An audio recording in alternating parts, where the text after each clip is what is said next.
Mission ওইটা হওয়া দরকার। বিশ্বনবীর এই পৃথিবীতে প্রথম মিশন ছিল তাওহীদ প্রতিষ্ঠা করা।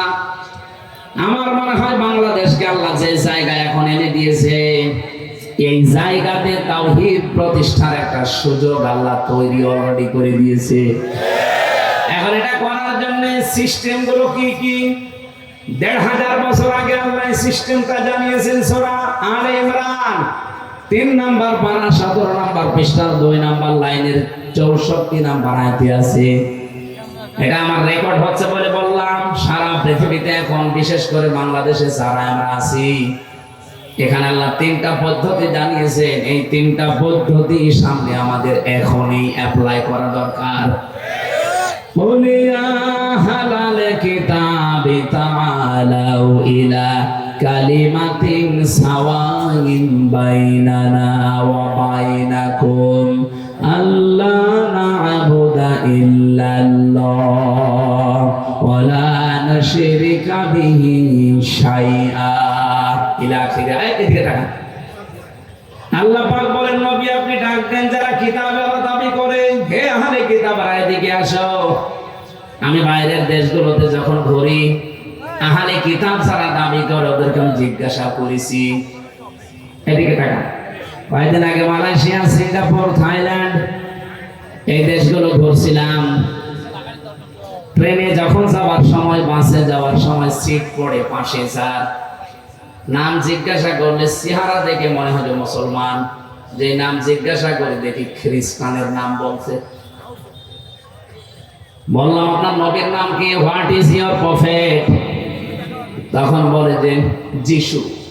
যিশু মানে ঈসা আলাইহিস সালাম।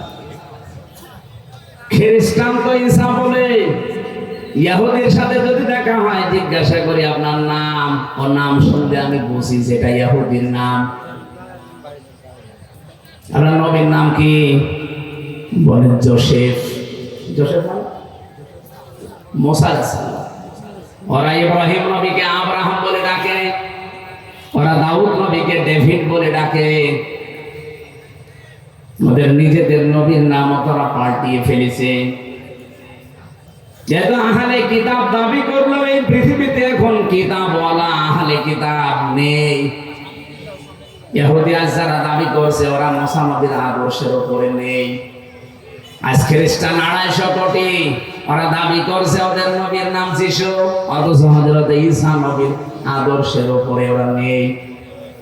হযরত ঈসার জীবনী পড়ে দেখেন, পুরাণ জীবনী আমি পড়ে দেখেছি। হযরত ঈসা পৃথিবীতে জাগতিক সম্পদ বলতে কিচ্ছু ছিল না। একটা জিনিস ছিল, শুধু পানি খাওয়ার একটা গ্লাস। উনি নদীর ধার দিয়ে একবার যাচ্ছিলেন, হঠাৎ দেখলেন একটা লোক পানি পান করছে নদী থেকে এই আজলা দিয়ে। 2 হাতের ভেতরে পানি নিয়ে পানি পান করছেন। অনেকক্ষণ দাঁড়িয়ে দাঁড়িয়ে দেখলেন, ডাক দিয়ে বলে, রব্বুল আলামিন, আমি তো মনে করছিলাম যে আমার মতো গরিব মানুষ এ পৃথিবীতে আর নেই।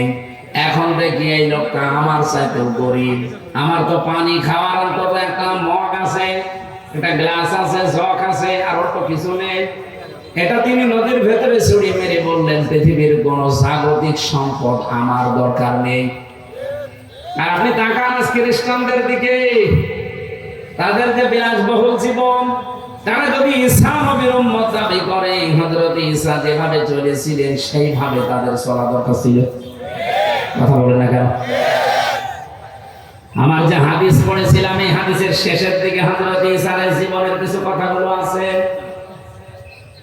আমি যাব সামনের দিকে ইনশাআল্লাহ।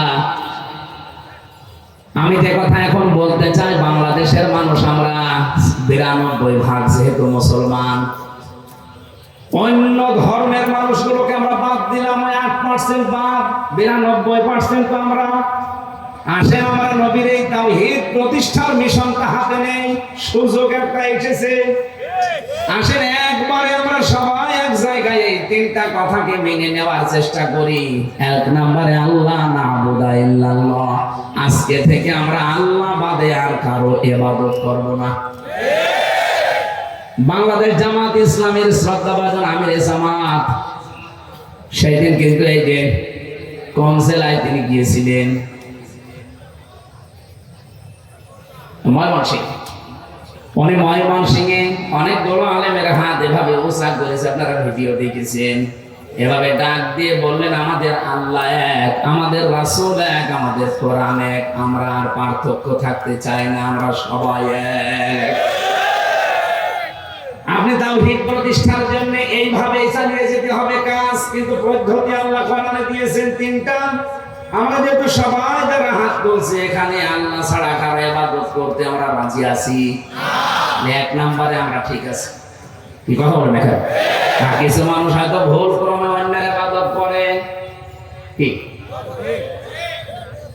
এই এলাকায় আসে কিনা আমি জানি না, রাজশাহী বিভাগে একটা ক্রম আছে, রাজশাহী, খুলনা, বরিশাল এগুলোতেও শয়তানরা আসে না, ওরা সব